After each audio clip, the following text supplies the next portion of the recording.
Basicamente, a história se inicia com um diálogo entre Sherlock Holmes e Watson, onde Sherlock conta para Watson sobre seu maior inimigo, já escrito por Arthur Conan Doyle. O diálogo se inicia assim, abre aspas. É o Napoleão do crime, Watson. É o organizador de metade do que é mal e de quase tudo que está escondido nessa grande cidade. Ele é um gênio, um filósofo, um pensador abstrato. Ele possui um cérebro de primeira ordem. Ele senta-se imóvel em sua teia como uma aranha, com milhares de ramificações. Além disso, conhece perfeitamente os pontos sensíveis de cada uma delas. Ele próprio pouco faz, apenas planeja. Mas seus agentes são numerosos e magnificamente organizados. Se há um crime a cometer, ou um documento a roubar, ou uma casa, ou até mesmo um homem a eliminar, chame Professor Moriarty, e a coisa será feita.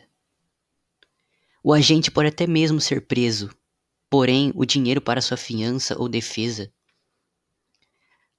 aparecerá.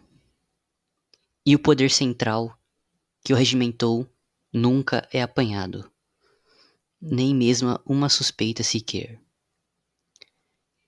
Foi a partir disso que eu suspeitei dessa organização, Watson, e foi a tarefa de denunciá-la e destruí-la que devotei toda a minha energia, fecha aspas. Depois de inúmeros casos, Conan Doyle se viu na difícil missão de matar Sherlock, pois o personagem ficou maior que seu criador. E como Conan Doyle tinha a intenção de escrever sobre outras coisas, não viu outra alternativa senão criar o pior vilão do detetive, mesmo que ele nunca tivesse aparecido antes, e dotá-lo de uma capacidade de inteligência tão grande quanto Sherlock Holmes, e colocá-los frente a frente em um combate suicida. Ao falar sobre o professor Moriarty a Watson, Holmes é só elogios.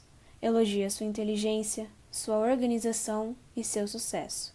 Diz que está seguindo uma pista há vários meses e que agora falta pouco para aprender não apenas Moriarty, mas todos os seus ajudantes. Mas a missão é muito arriscada, e ele precisa criar uma isca para Moriarty fora de Londres. É uma verdadeira perseguição de gato e rato, mas dessa vez quem foge são Holmes e Watson, pois Moriarty não poupa esforços para tentar acabar com a dupla durante o caminho de Londres até a famosa queda d'água de Reichenbach, uma catarata no território suíço. Após um breve passeio, Holmes e Watson decidem visitar a catarata, quando alguém do hotel chama por um médico, pois um hóspede está à beira da morte. Mas essa era mais uma emboscada de Moriarty, para que se finalmente duelasse com Sherlock Holmes. Watson, que posso mesmo dizer que não vivi inteiramente em vão. Se minha folha de serviço fosse encerrada esta noite, eu ainda poderia examiná-la com equanimidade. O ar de Londres ficou mais puro graças à minha presença. Em mais de 1000 casos, tenho consciência de que jamais usei meus talentos do lado errado.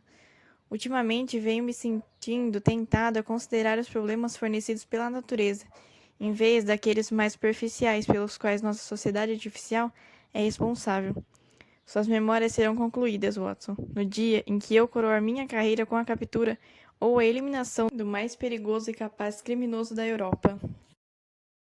Quando Watson retorna à catarata, descobre que apenas o bastão de Holmes se encontra à beira. Apesar dos gritos e da procura, descobre que Holmes jaz no fundo de Reichenbach juntamente com Moriarty.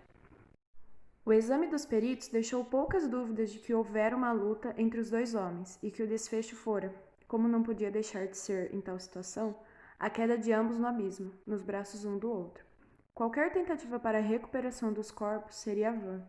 No fundo daquele caldeirão de águas redemoinhantes e de ferventes escumas repousarão, para todo sempre, os corpos do mais temível criminoso e do maior campeão da lei de sua geração. Esse é o fim da carreira de Holmes e um possível recomeço para a carreira de Conan Doyle. Mas será que o público de Conan Doyle ficará impassível com a morte de Sherlock? Seria mesmo o fim da carreira do grande detetive?